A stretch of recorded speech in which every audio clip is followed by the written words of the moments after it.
აპრილის წლიური ინფლაცია 5.9%-ია, რაც ბოლო 2 წლის მაქსიმუმი მაჩვენებელია. 5 თვე გავიდა მას შემდეგ, რაც ირაკლი კობახიძემ ფასების შემცირება დაანონსა, ამისათვის სამთავრობო და საპარლამენტო კომისიები შექმნა, სუსმა და შესაძლოა გამოძიებები დაიწყო, უკვე თამამად შეგვიძლია ყველაფერი ამის მიუხედავად, რომ ქართული ოცნება ფასების ზრდასთან დამარცხდა.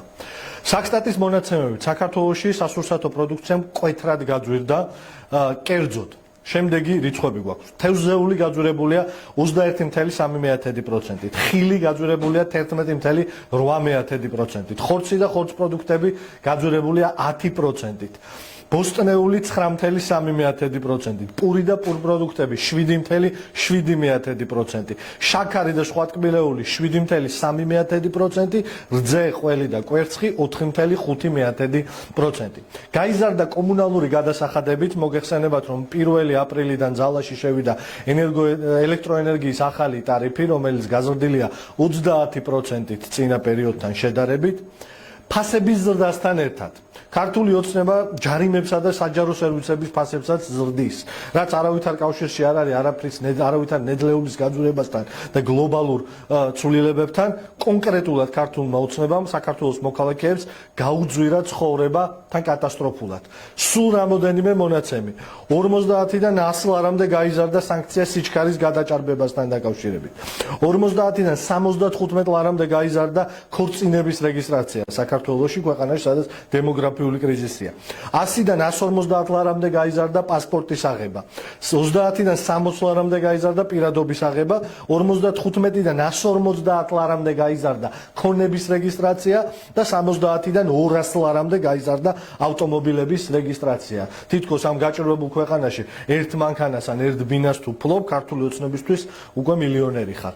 საქართველო არის ფასების ზრდის მწვავე კრიზისში. რაც ქართულმა ოცნებამ თავად აღიარა 5 თვის წინ, რამდენიც არ უნდა შეეცადოს ახლა ამ ყველაფრის გადაფარვას, ეს ყველაფერი ტყუილია და კრიზისი გრძელდება. არსებობს დროებითი გამოსავალი, არსებობს დროებითი მოქმედებები, რომელიც აუცილებლად უნდა გააკეთოს სახელმწიფომ გარდა პოლიტიკური მასკარადებისა და ცრუ კომისიებისა. ეს არის პირველ რიგში საწვავზე აქციზის დროებით გაუქმება, იმისაც რომ საქართველოს მოქალაქეების ჯიბეს არ დაეწყოს საწვავის ფასის კატასტროფული ზრდა. აგრეთვე სასურსათო კალათაზე DGG-ს დაწევა ისეთ ნიშნულზე, როგორი ნიშნულიც არის ბევრ განვითარებულ ქვეყანაში, როგორც არის საფრანგეთი, იტალია, ესპანეთი და სხვები. სასურსათო პროდუქტებზე მხოლოდ DGG-ს დროებით შემცირება.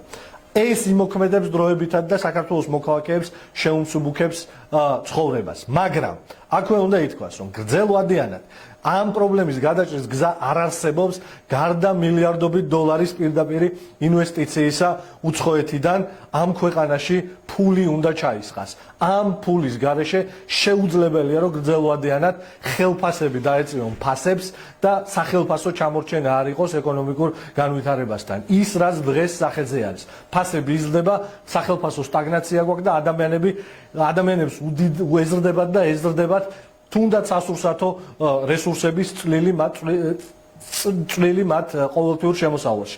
ამიტომ მოკლევადიანად აქციზის გაუქმება საწვავისთვის, შემცირება სასურსათო პროდუქტებისთვის, DGG-ს გადასახადის და გრძელვადიანად ამას უშველის ინვესტიციები. ინვესტიციები კი რუსული რეჟიმის პირობებში ამ ქვეყანაში არ შემოდის, ამას ამბობს იგივე ოფიციალური სტატისტიკა, რასაც საქართველოს სტატისტიკის ეროვნული სამსახური აქვეყნებს.